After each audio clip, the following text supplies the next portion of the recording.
Hi friends, so this video shows how to set default Python version in Windows. So from this python.org, you can download different versions of Python and install it. For example, Python 3.7, Python 3.8, 3.6. You can download it and install it. So in my system, I already installed two versions of Python, Python 3.6 and Python 3.7. So let me go to command prompt and type Python. So you can see by default it's showing Python 3.7.3. So let me check where this Python is installed. Type where Python, it will show where it's actually installed. You can see it's installed under this path. This is the folder. And if you find check where pip3 is installed, you can find it's again under same folders under scripts folder. You can just browse it and see it. Python 3, you can see here python.exe is here.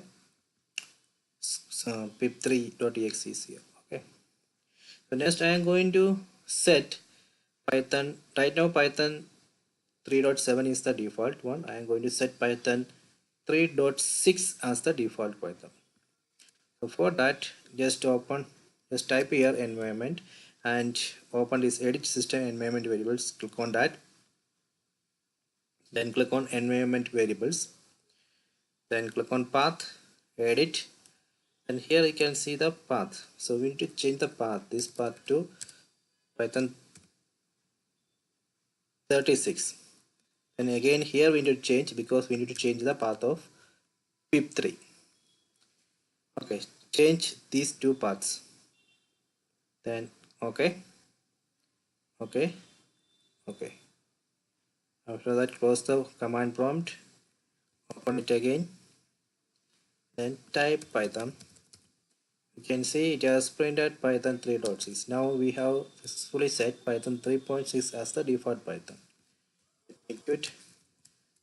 Then type check where Python. Now it's showing Python 3.6 folder, and where pip3. Now it's showing Python 3.6 folder. I hope you enjoyed this video. Please subscribe my channel. Please like and share the video. If you have any doubt, please comment. I will help you.